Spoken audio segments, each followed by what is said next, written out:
Seguir? Vamos falar dos apologistas. Existe uma certa conexão entre um assunto e outro que nós estamos tratando. Houve perseguição à igreja? Houve.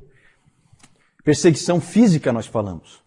Só que houve também perseguição intelectual. E é isso que nós vamos tratar agora. E aí surge a figura dos apologistas. O que é uma apologia? É uma defesa. Um apologista é um defensor da verdade. Esses apologistas, eles aparecem desde o início. Na verdade, o primeiro ataque intelectual à fé cristã veio com os judeus, foram os primeiros a atacarem o cristianismo.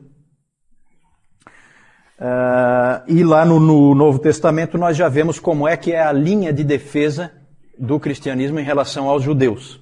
Já no Novo Testamento a gente vê isso. Quem é que lembra? A linha é sempre a seguinte: o cristianismo é uma continuidade do judaísmo. Porque é a vinda do Messias prometido. Então sempre a igreja teve o Antigo Testamento como suas escrituras, porque não é nada mais nada menos do que uma continuidade. E o judaísmo, quando ele não migra para o cristianismo, ele estagnou, ele errou o alvo. Quem é que lembra onde no Novo Testamento que nós já temos defesas nessa linha? Vamos lá, provinha, prova oral. Defesas nessa linha de que o cristianismo nada mais é do que uma continuidade do judaísmo. Em Atos, Pedro em Atos, tem um exemplo melhor em Atos. Estevão, perfeito ali, né? É uma apologia bem clara em que ele mostra toda a sequência e apontando para essa linha de raciocínio. Temos uma carta também no Novo Testamento que praticamente trabalha só isso. Qual é? Qual é a carta? Hebreus, exatamente. Hebreus. É a carta aos... também trabalha exatamente isso, uma continuidade em relação ao judaísmo. É isso que o livro de Hebreus trata. Que segundo Lutero cria, né? Foi escrita por Apolo. Também é um nome duvidoso, porque também é o nome de um deus grego. Apolo de Alexandria, né? O grande pregador, né? É isso aí. Não vou dar por causa do deus grego, né? Mas é nome duvidoso. Tito já está nessa turma aí. Só que eu quero trazer alguém realmente mau para o meu lado.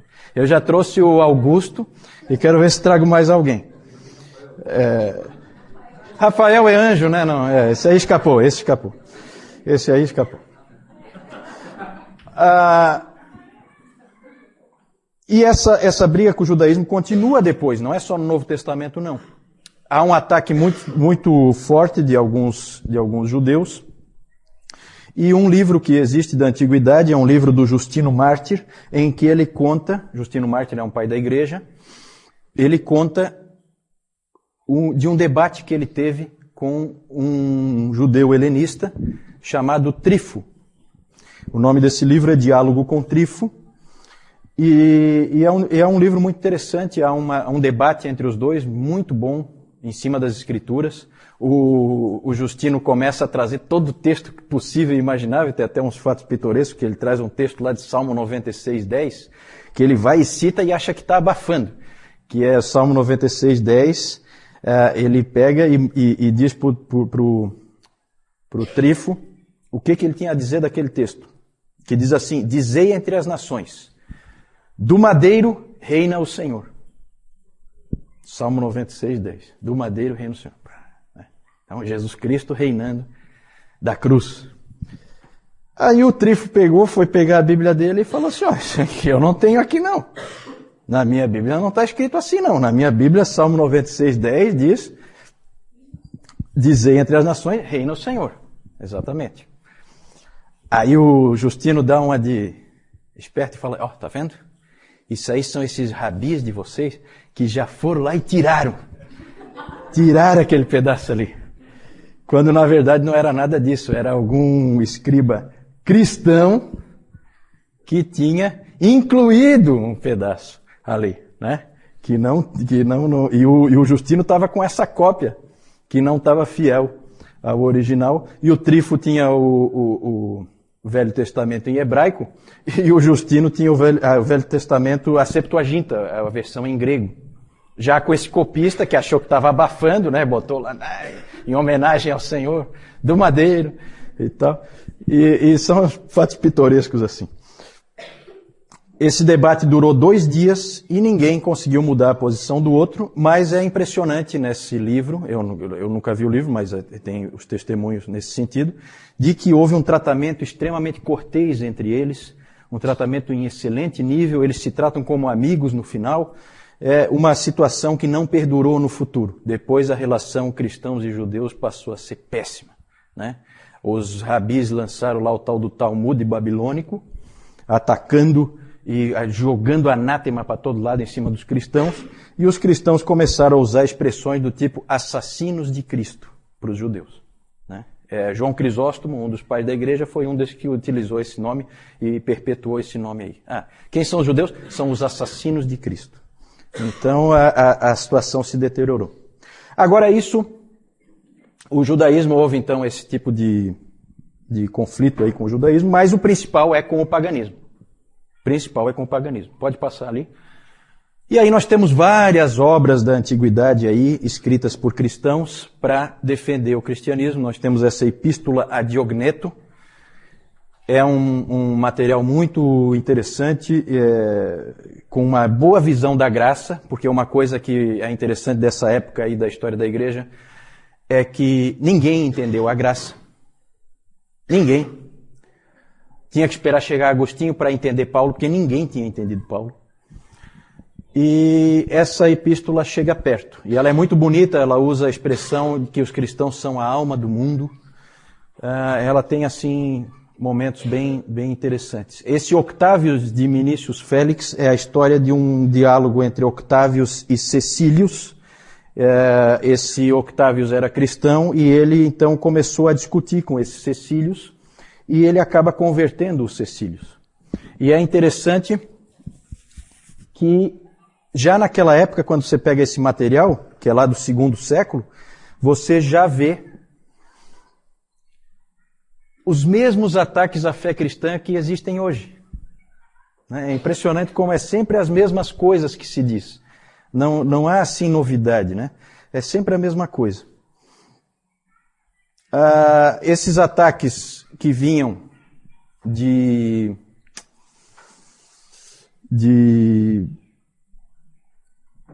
fontes pagãs, normalmente de filósofos e tal, eram ataques sofisticados. Nós temos um famoso que é um livro do Celsus, né? Esse Celso, não tem no Celso aí não, né? Eu tô louco para trazer alguém para mim. Esse Celso publicou o livro Verdadeira Razão, em que ele ataca, destrói mesmo o cristianismo. E aí vem o Orígenes, que era um gênio, que é aquele que a mãe preservou escondendo a roupa. O Orígenes, ele escreve um livro famoso que se chama Contra Celsum, em que ele rebate todas as acusações do Celso. Então os apologistas, é sempre esse trabalho de escrita, é sempre esse trabalho de ataques, e eles daí se defendem, esses ataques mais sofisticados, mas também havia ataques intelectuais mais grosseiros. E um interessante, que depois o João vai mostrar, é uma pichação que existe hoje em Roma, nas ruínas lá. Existe uma pichação na parede, com uma figura de um burro crucificado, um homem com cabeça de burro, e embaixo escrito, Alexandre adora o seu Deus. Ou Alexandre adorando o seu Deus. Isso é encontrado hoje lá. Na verdade, o que é? É uma gozação de algum vizinho mala lá, do tipo do... né? Que não gostava do Alexandre, não gostava dos cristãos, e então fez ali, uma referência a Cristo daquela maneira, em que ele procurava desonrar a Cristo. O Justino Mártir escreveu a primeira e segunda apologia contra os pagãos. Esse homem era um homem de grande inteligência, de grande capacidade, e ele é o principal apologista. Vejam que ele defendeu a fé cristã tanto contra os judeus como contra os pagãos.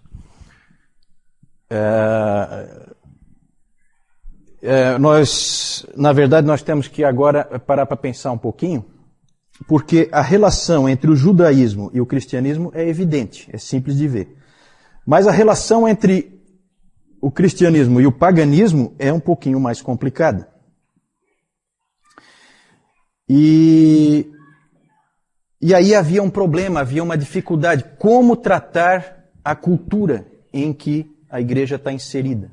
Como ver a cultura? Como encarar? Devemos pegar o que se sabe, o que se conhece na cultura pagã e trazer para dentro da igreja, ou devemos nos afastar completamente? Isso foi um problema muito sério, uma dificuldade muito grande para a igreja saber como tratar isso. Daqui a pouco nós vamos ver em detalhes como que isso funciona. Na verdade, nós temos duas abordagens, duas formas de tratar a cultura nessa época dos apologistas. Pode passar isso. Cristianismo e cultura, duas abordagens. Uma é a abordagem de Clemente de Alexandria.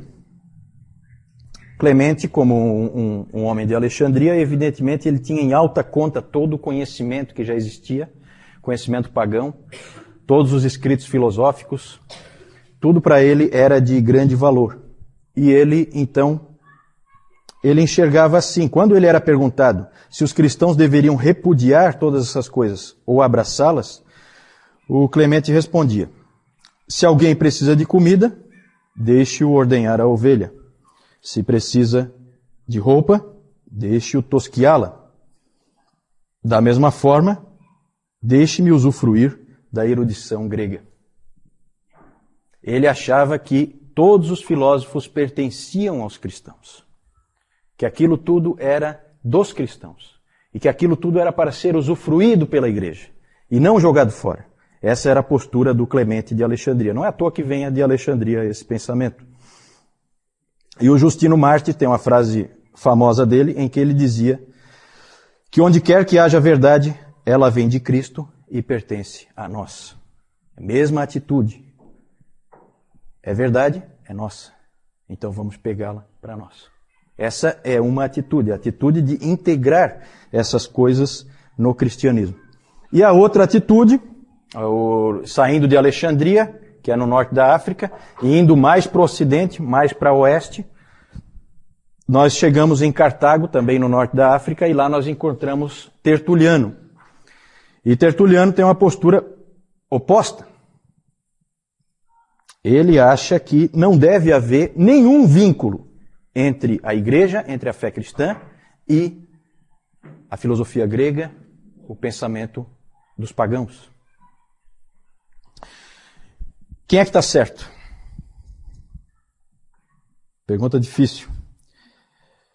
Na verdade, a postura de Clemente, e que também foi depois a postura de Orígenes, que é sucessor de Clemente em Alexandria, é uma postura perigosa, porque ela leva facilmente a um sincretismo.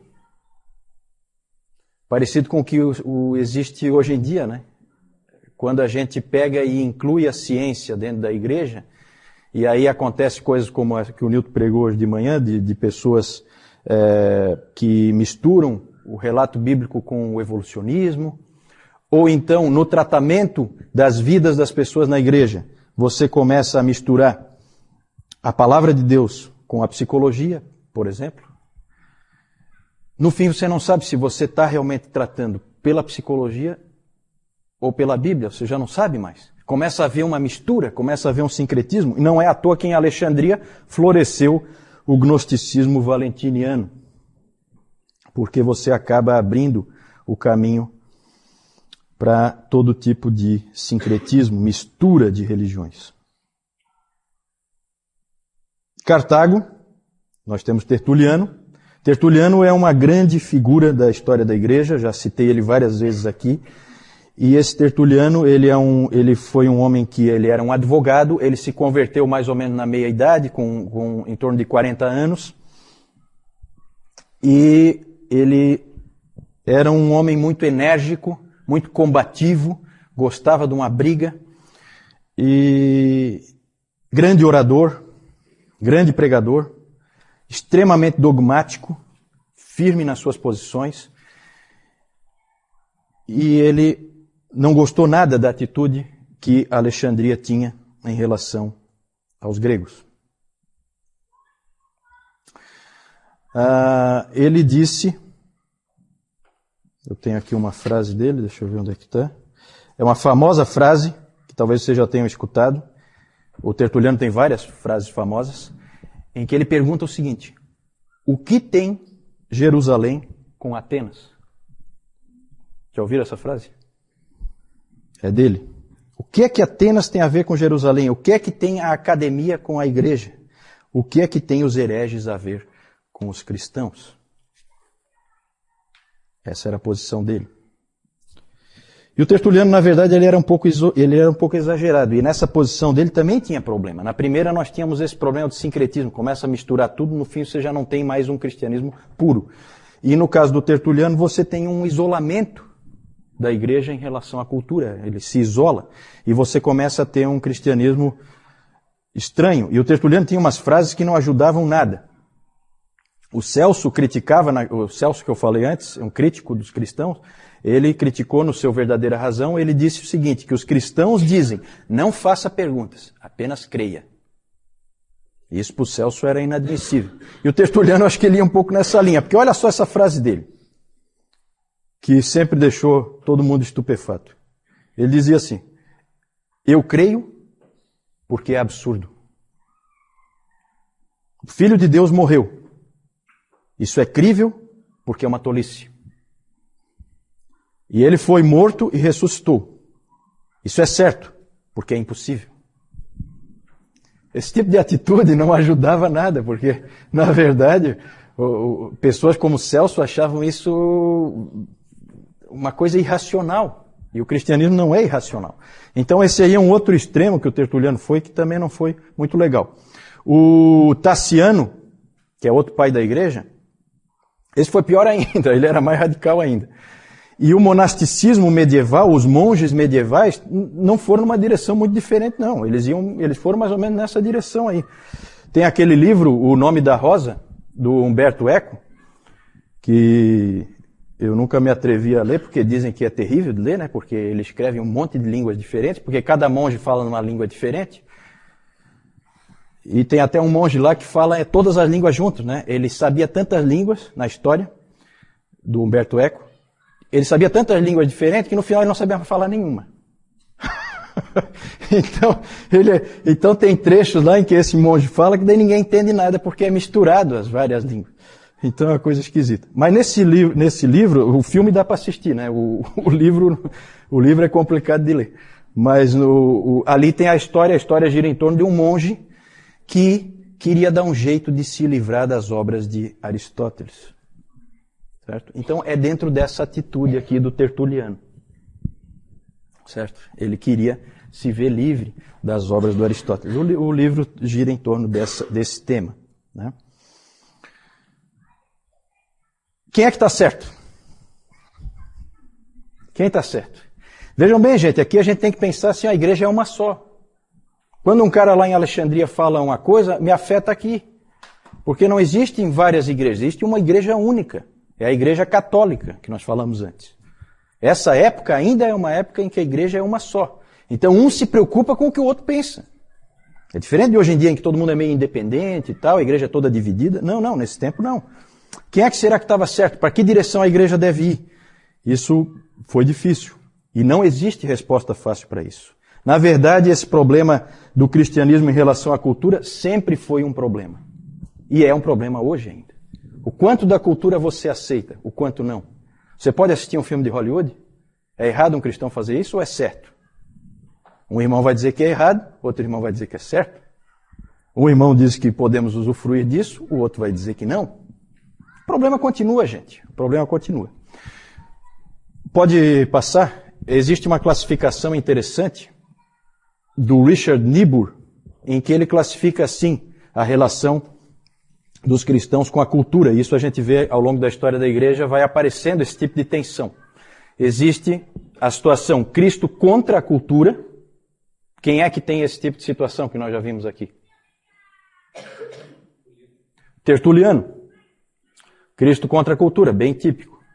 Cristo da cultura não é o Clemente, nem o Orígenes. Aí aparece uma outra pessoa que nós vamos ver um pouquinho mais para frente, que é o Eusébio. O Eusébio de Cesareia. o pai da história da igreja. Esse aí entra ali, Cristo da cultura. Temos o Cristo acima da cultura, que aí sim entra o Clemente, e entra também mais para, entra o Orígenes, e entra mais tarde, Tomás de Aquino, em que a cultura, nós temos que extrair da cultura o que é bom para nós, Cristo fica sempre acima, mas a gente usufrui da cultura que está num nível um pouco mais baixo. Aí tem a quarta visão, Cristo e cultura em paradoxo, que é a visão do Lutero, em que Lutero dizia, há uma tensão contínua, não dá para resolver, aceite. Aceite. Vai ser sempre assim. Não dá para resolver. E a última visão, Cristo, o transformador da cultura, que é a visão tipicamente de Calvino, e também podemos encaixar ali Agostinho. Nós vamos depois tratar dessas pessoas, a gente vai ver esse tipo de situação, mas sempre foi um problema, continua sendo. O livro do Niebuhr também não resolve o problema, ele só coloca o problema, não dá a solução. Acho que ninguém vai dar nunca a solução. Isso é sempre um problema na igreja, eu acho que sempre vai ser. Pode passar? João. Essa aqui é aquela pichação que foi colocada lá no muro ali daquele vizinho mala. Aqui, representando a cruz, aqui uma figura com a cabeça de um burro. E aqui, Alexandre adorando ali o burro. Então, quer dizer, se tem um adorando um burro, seria mais ou menos assim, um burro adorando outro burro, né? E aqui nós temos o Justino Mártir, figura dele. Próximo. Aqui nós temos o famoso farol de Alexandria, o porto de Alexandria também. Aqui o farol, onde já foi falado ali, inclusive da biblioteca lá de Alexandria. E aqui nós temos o Clemente de Alexandria, que também o Juliano falou ainda há pouco sobre ele. Alguma pergunta aí em relação aos apologistas?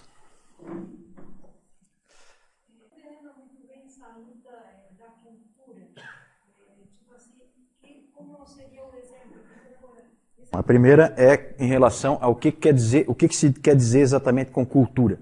Cultura aí, no caso, é o que nós costumamos chamar de mundo, né? Na verdade, é toda a forma de ser, os valores, as ênfases, a maneira de viver das pessoas que são do mundo. As filosofias que elas seguem, como elas constroem o pensamento delas, a maneira delas aprenderem, as ênfases, tudo isso é a cultura. Nós devemos trazer isso para dentro da igreja ou não? Nós devemos ser semelhantes a eles ou nós devemos ser radicalmente diferentes deles? Sempre foi, né? É hoje, inclusive. Nós temos grupos de cristãos, desde o Amish, que não se mistura em nada com a cultura, até o totalmente mundano que sai no bloco de carnaval, sem problema nenhum. Certo? Então existem essas gradações aí. Numa igreja católica, isso seria um problema seríssimo. Uma igreja única. Hoje as igrejas são divididas, então um não se preocupa muito com o que o outro faz. Mas naquela época, afetava. Quem é que está certo? Para onde a igreja deve ir? Quem é que nós devemos ouvir? Devemos ouvir Tertuliano ou devemos ouvir Clemente? Né? É o problema.